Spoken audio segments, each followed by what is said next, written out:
Hello everyone, welcome back to our YouTube channel exam track center. देखो, इस video में हम पढ़ रहे हैं लॉगरिथमिक फंक्शन हम पढ़ेंगे क्योंकि ये इंपॉर्टेंट टॉपिक है और कंपटीशन में भी काम आता है, प्लस में 12th क्लास में 11th क्लास में भी काम आता है ये। तो लॉगरिथमिक फंक्शन पढ़ने से पहले हम एक फंक्शन और पढ़ते हैं, एक्सपोनेंशियल फंक्शन। एक्सपोनेंशियल फंक्शन, देखो आपने ट्रिग्नोमेट्री फंक्शन पढ़े हैं, साइन एक्स कोस एक्स, है ना, sine theta cos theta tan theta second theta cosecant theta tan theta cot theta, ये सब आपने पढ़े हैं। तो वैसे ही ये एक फंक्शन है एक्सपोनेंशियल फंक्शन, इसको हम लिखते हैं ऐसे एक्सपोनेंशियल EXP, और कुछ वेरिएबल होगा, लेट से मैं ले रहा हूँ x है, ठीक है। जैसे साइन ऑफ x होता है ना, तो x इसके अंदर वेरिएबल होता है जिसकी वैल्यू हमें फाइंड आउट करनी होती है, साइन की वैल्यू इस वैल्यू के ऊपर। सेम ऐसे ही एक्सपोनेंशियल, या फिर इसको मैं ऐसे लिख सकता हूँ e और उसकी पावर में x, ठीक है। और इसकी वैल्यू जो होती है वो क्या आती है, समेशन n 0 से इनफाइनाइट x की power n divide by n factorial. Summation करना है, जोड़ना है, पहले n की वैल्यू इसके अंदर 0 पुट करोगे तो x की पावर 0 कितनी होगी, 1 होगा, और डिवाइड बाई 0 फैक्टोरियल। देखो फैक्टोरियल अगर आपने नहीं पढ़ा है तो मैं बता देता हूँ फैक्टोरियल होता क्या है। फैक्टोरियल 11th क्लास में मैथ क्लास में आता है। देखो फैक्टोरियल को आप ऐसे लिख सकते हो या फिर ऐसे लिख सकते हो। इसका मतलब क्या है, इसका मतलब है इसको मल्टीप्लाई करते जाना है इसके एक छोटे नंबर से, जब तक 1 नहीं आ जाता। तो एक कम कर दिया मैंने, फिर मल्टीप्लाई करेंगे एक और कम से, एंड सो ऑन। कब तक करना है मल्टीप्लाई, जब तक 1 नहीं आ जाता। जैसे है 5 फैक्टोरियल हमें निकालना है, तो वो क्या होगा, 5 गुना में 4, 3, 2 और 1। 0 तक नहीं जाना है, 1 तक जाना है। 0 पे जाओगे तो वो 0 ही हो जाएगा पूरा सिस्टम, ठीक है। 0 फैक्टोरियल कितना होता है, 0 फैक्टोरियल होता है 1, ये आपको ध्यान रखना है, कितना होता है, 0 फैक्टोरियल 1 होता है, ठीक है। यहाँ तक बात क्लियर है, तो आगे चलते हैं। अब देखो x की पावर 0 जो होगी कितना होगा, 1 होगा, डिवाइड बाई 0 फैक्टोरियल कितना होगा, 1 होगा, प्लस साइन, समेशन है तो प्लस साइन। अब 1 पुट करेंगे तो 1 पुट करेंगे तो x divide by 1 factorial, 2 put करोगे एंड सो ऑन, ठीक है। तो ये है हमारा एक्सपोनेंशियल फंक्शन, ठीक है। यहाँ तक क्लियर है। चलो ये तुम्हारा एक होमवर्क है कि 0 फैक्टोरियल 1 क्यों होता है, ये आपको प्रूव करना है। 0 factorial equal to 1 using these properties, ये जो प्रॉपर्टी है ना इसका यूज करना है आपको, ठीक है। फैक्टोरियल कभी नेगेटिव का डिफाइन नहीं है और ना ही फ्रैक्शन पार्ट का डिफाइन है, ओनली इंटीजर का ही होता है फैक्टोरियल, ठीक है। तो ये एक्सपोनेंशियल फंक्शन हो गया। अब हम आते हैं अपने लॉगरिथमिक फंक्शन के ऊपर। देखो लॉगरिथमिक फंक्शन को हम लिखते हैं LOG से, लॉग इसका मतलब है LOG, लॉग। अब इसके अंदर एक बेस होता है, ये है बेस, और ये है वेरिएबल जिसकी वैल्यू हमें फाइंड आउट करनी होती है, ठीक है। तो ये बेस, इसके अंदर मैंने एक्सपोनेंशियल लिया है, तो इसको मैं बोलूँगा, अगर बेस मेरा एक्सपोनेंशियल है तो उसको मैं बोलूँगा नेचुरल लॉग, नेचुरल लॉग, या फिर इसको मैं लिख सकता हूँ ln(x), ठीक है। नेचुरल लॉग को मैं ln से भी लिख सकता हूँ, ठीक है। log e लिखो या फिर ln लिखो, सेम ही बात है, आपको ध्यान रखनी है। नेचुरल लॉग इसका मीनिंग है, ठीक है। नेचुरल लॉग, बेस क्या है इसके अंदर, e बेस होता है, ठीक है। बेस कुछ भी हो सकता है लेकिन नेचुरल लॉग के अंदर बेस क्या होगा, e होगा, और e क्या है, हमारा एक्सपोनेंशियल फंक्शन है, ठीक है। अब इस लॉग की कुछ प्रॉपर्टीज हैं जो आपको पढ़नी पड़ेंगी। अब देखो सबसे पहले तो मैं ये बता देता हूँ आपको कि लॉग जो डिफाइन होता है वो किसके लिए डिफाइन होता है। लॉग टेबल आपको गिवन होगी मैथ और फिजिक्स की बुक के एंड में, फिजिक्स की बुक के एंड में होगी, तो वहाँ से आप इसकी लॉग की वैल्यू फाइंड आउट कर सकते हैं। लॉग ऑफ x जो है, अब ये डिफाइन कब है, is defined only for x greater than 0। यहाँ पे x की वैल्यू अगर 0 से बड़ी है तो ही ये वैल्यू डिफाइन होगी। यहाँ पे बेस कुछ भी हो सकता है, ज़रूरी नहीं नेचुरल ही हो, एक्सपोनेंशियल ही हो, बेस कुछ भी हो सकता है यहाँ पे। वो लॉग कहने का मतलब है लॉग जो फंक्शन है वो डिफाइन ही तब है जब वेरिएबल की वैल्यू 0 से बड़ी हो हमेशा, ठीक है। अब देखो x की वैल्यू यहाँ पे नेगेटिव नहीं हो सकती और जीरो भी नहीं हो सकती। log ऑफ 1 की वैल्यू जो है जीरो होगी। यहाँ पे बेस कुछ भी हो सकता है, तो आप कुछ भी बेस ले लो, a ले लो, ठीक है। तो इसका मतलब क्या है, अगर log 1 की वैल्यू जीरो है, इसका मतलब क्या है कि log x जो होगा ना उसकी वैल्यू क्या होगी, नेगेटिव होगी फॉर x 0 से 1 के बीच में। फॉर x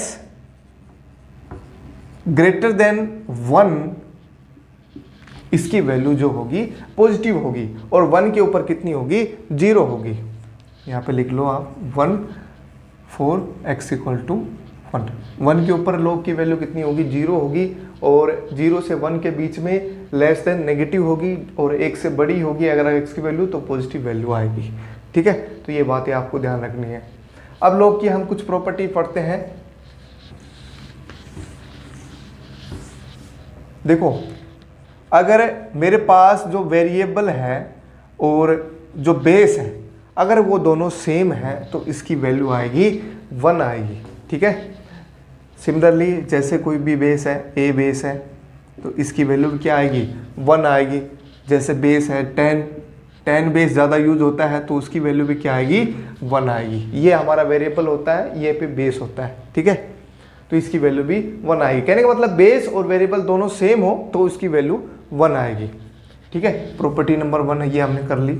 सेकंड देखो क्या है, अगर मैं कहूँगा कि अगर यहाँ पे बेस जो है एक्सपोनेंशियल नहीं है, तो बेस एक्सपोनेंशियल हम बना सकते हैं। उसको कैसे बनाएंगे, जैसे ये है मेरे पास log a x, तो इसको हम बेस चेंज कर सकते हैं। कैसे चेंज करेंगे, कोई भी बेस हम लगा सकते हैं एक्सपोनेंशियल, या फिर 10 बेस कुछ भी बना सकते हैं हम।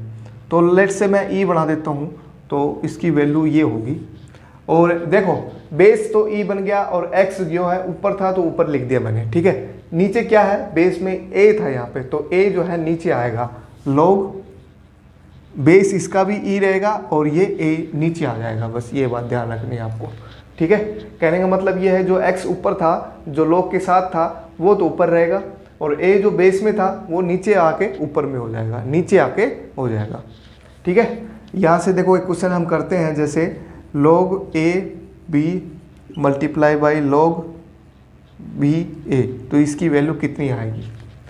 देखो ये दोनों किस में है, मल्टीप्लाई में है, तो इसकी वैल्यू देखो बेस एक ही कर देते हैं हम, ताकि कुछ टर्म कैंसिल हो तो हमारी कैंसिल हो सकती है। तो बेस एक ही कर देता हूँ मैं, लेट से ई कर देता हूँ। देखो बी ऊपर है तो बी ऊपर रखो, ए बेस में था तो ए नीचे आएगा वो, ठीक है, मल्टीप्लाई बाई। अब इसका भी सेम ऐसे करो, log बेस लेट से मैंने वही ई बना दिया, एक्सपोनेंशियल बना दिया, सेम इसका भी करो। अब देखो ये टर्म और ये टर्म कैंसिल होगी, ये टर्म कैंसिल होगी, इसकी वैल्यू क्या आ गई, 1 आ गई। कहने का मतलब है बेस अगर वेरिएबल के साथ एक्सचेंज हो जाए और उन दोनों का मल्टीप्लाई कर दें तो उसकी वैल्यू कितनी आएगी, 1 आएगी, ठीक है। ये वाली प्रॉपर्टी आपको आगे फ्यूचर अगर कोई भी कंपटीशन एग्जाम है तो उसमें जरूर काम आती है ये, ठीक है। सेकंड थर्ड प्रॉपर्टी हम करते हैं, अगर log के अंदर जो x है उसकी कुछ पावर गिवन है, जैसे ऐसे है। हम मोस्टली जो है एक्सपोनेंशियल को ही डील करते हैं, तो एक्सपोनेंशियल ही आप करना है या फिर log 10 करना है। बस दो ही काम की चीज़ें हैं, log 10 और एक्सपोनेंशियल, ठीक है। पावर जो है आगे आ जाएगी, ठीक है। log e और x जो पावर थी वो आगे आ जाएगी, ठीक है। ये प्रॉपर्टी है नंबर 3। आगे देखो 4th नंबर प्रॉपर्टी हम पढ़ते हैं। अब 4th नंबर प्रॉपर्टी में क्या आएगा, देखो अगर log हमें दो फंक्शंस का प्रोडक्ट का करना है, दो फंक्शन का प्रोडक्ट का करना है तो कैसे बनेगा, log दोनों का अलग अलग करके और ऐड कर दो उनको, तो log e a plus log e। अगर ये दोनों फंक्शन जो है डिवाइड में हो तो क्या आएगा, माइनस साइन आएगा बीच के अंदर, log a तो ऊपर ही रहेगा, माइनस log नीचे वाला जो है उसके साथ माइनस साइन आ जाएगा एक, ठीक है। ये बात आपको क्लियर है। या तो इसको इस प्रॉपर्टी से भी यूज कर सकते हैं, जब b की जगह यहाँ पे क्या आ जाएगा b की पावर -1, तो b की पावर -1 जो है ये पावर आके आ जाएगी माइनस, ठीक है। तो वो प्रॉपर्टी हम यूज कर सकते हैं पावर वाली, जो ये हमने अभी लिखी है, ठीक है। अब देखो एक मोस्ट इंपॉर्टेंट प्रॉपर्टी और है जो मुझे पहले बतानी चाहिए थी, जो अब मैं बता रहा हूँ कि अगर मुझे एंटी लॉग अगर लेना है किसी भी फंक्शन का, अगर मुझे x की वैल्यू फाइंड आउट करनी है यहाँ पे, तो एंटी लॉग लेना पड़ेगा मुझे। और एंटी लॉग का मतलब क्या होगा, यहाँ पे जो बेस के अंदर है ना वही anti log both side, taking anti log both side, जो बेस में है यहाँ पे उसी को हम एंटी लॉग बोलेंगे। क्या है यहाँ पे, एक्सपोनेंशियल है, तो यहाँ पे लिख देते हैं हम टेकिंग एक्सपोनेंशियल बोथ साइड। तो exponential log ex equal to exponential y, ठीक है। log अगर b बेस हमारा e है और एक्सपोनेंशियल बाहर है, तो ये दोनों जो है एक दूसरे से कैंसिल हो जाते हैं और x की वैल्यू जो है कितनी आ जाएगी यहाँ से, एक्सपोनेंशियल y या e की पावर y। मतलब कहने का मतलब ये है जो भी बेस है ना उसकी पावर कर दो आप, ठीक है। जैसे यहाँ पे क्वेश्चन हो log 10 करके हो, जैसे हो log 10 इक्वल टू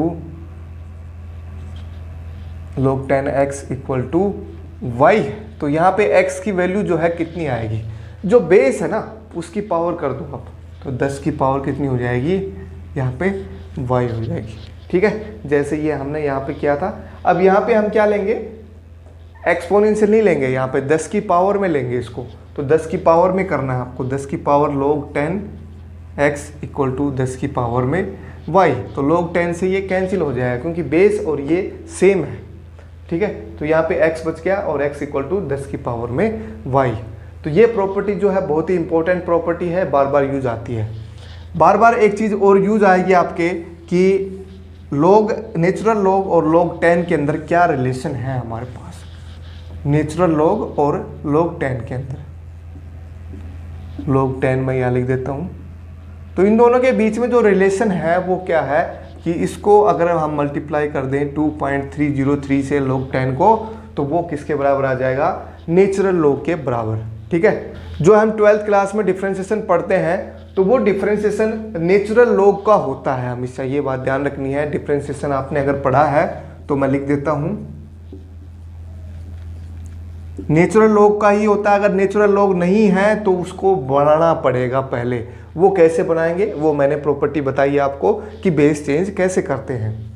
तो इसका जो डिफरेंशिएशन होता है सिंपल 1/x होता है, log नेचुरल log का है, ठीक है। कहीं कहीं मैथ की बुक में सिंपल ऐसे लिखा मिलेगा log(x), तो इसका मतलब यही समझ जाना कि ये नेचुरल log ही है, या फिर सिंपल ऐसे लिखा मिलेगा ln(x), ठीक है, या फिर log(ex). तो तीनों में से कोई भी एक मिल सकता है आपको। अगर कुछ भी बेस नहीं लिखा है इसका मतलब वो नेचुरल log ही है, ठीक है। तो ये कुछ log की प्रॉपर्टी थी, जो मोस्ट इंपॉर्टेंट प्रॉपर्टी हैं वो सारी मैंने बता दी है, और इन्हीं के ऊपर जो है क्वेश्चन आते हैं आपके। तो चलिए अब इस पे हम कुछ क्वेश्चन ट्राई करते हैं। अगर आपको ये सारी प्रॉपर्टी अगर याद हो गई है, समझ में आ गई है, तो कुछ क्वेश्चन हम आप ट्राई करते हैं, ठीक है। तो कुछ क्वेश्चन है मेरे पास, जैसे है log 2 एंड अगेन है log 2 एंड फिर है सॉरी यहाँ पे 3 है और log 3 और 27 की पावर जो है यहाँ पे है 3। इसकी वैल्यू हमें फाइंड आउट करनी है। अब log के बाद log फंक्शन है, तो सबसे पहले हमें सबसे लास्ट वाला जो log फंक्शन है ना उसको सोल्व करना है। कहने का मतलब यहाँ पे एक ब्रैकेट होना चाहिए बड़ा, और सबसे बड़ा कर लो, उसके बाद फिर एक छोटा ब्रैकेट होना चाहिए, और उसके बाद और भी छोटा होना चाहिए। ऐसे है क्वेश्चन ये, ठीक है। तो सबसे पहले इसको सोल्व करेंगे, फिर यहाँ तक सोल्व करेंगे, फिर यहाँ तक, और फिर लास्ट का। तो इसको सोल्व करते हैं ज़रा। log 3 27 की पावर है 3, ठीक है। सबसे पहले तो हम क्या करेंगे, पावर्स को आगे ले आओ, ठीक है। पावर को मैं आगे लिया है, पावर वाली प्रॉपर्टी लगा दी हमने। अब देखो यहाँ पे बेस है 3, और मैंने ये बताया अगर बेस और वेरिएबल जो है सेम है तो उसकी वैल्यू 1 आती है। तो इसकी वैल्यू जो है बेस के रूप में आ सकती है। 27 को हम क्या लिख सकते हैं, 3 की पावर 3 लिख सकते हैं।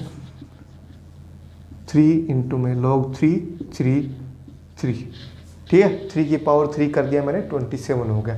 अब फिर से पावर आगे आ जाएगी तो कितना हो जाएगा, 3 को 3 से मल्टीप्लाई कर दो 9 और log 3 3 और जिसकी वैल्यू कितनी होगी 1, तो 9 इसकी वैल्यू आ गई इसकी यहाँ तक की, ठीक है। अब इसको सोल्व करना है log 3 और ये 9, log 3 9।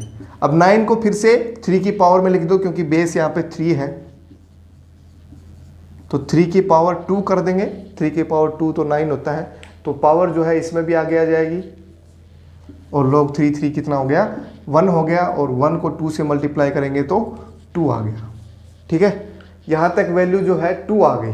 अब log 2 और यहाँ पे वैल्यू है 2, तो log 2 2 कितना होगा 1 हो जाएगा, है ना।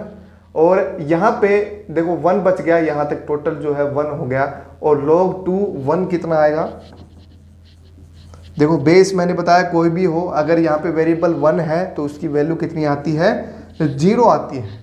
तो इसका आंसर जो होगा क्या होगा 0 आंसर होगा हमारे पास, ठीक है। तो ऐसे क्वेश्चन जो है आते हैं आपके कंपटीशन एग्जाम्स पे।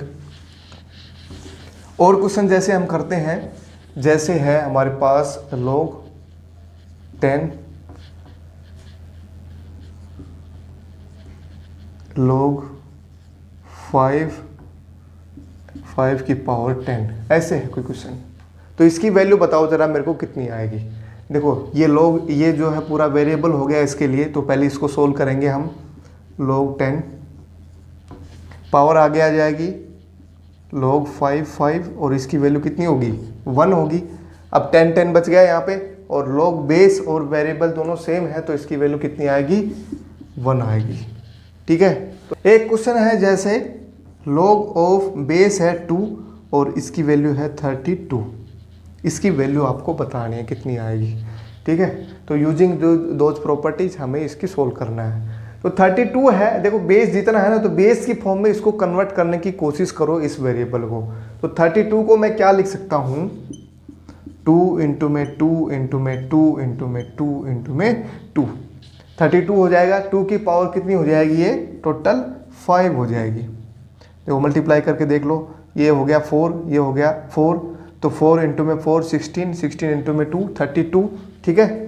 तो 32 को मैं लिखूंगा 2 की पावर में 5, पावर आगे आ जाएगी। बेस और वेरिएबल जो है दोनों सेम हो गए, तो इसकी वैल्यू 1 हो जाएगी, और 1 मल्टीप्लाई बाई 5 कितनी आ गया 5 आ गया। तो ऐसे ही क्वेश्चन जो है कंपटीशन में आते हैं, तो वो भी आपको ट्राई करने हैं, ठीक है।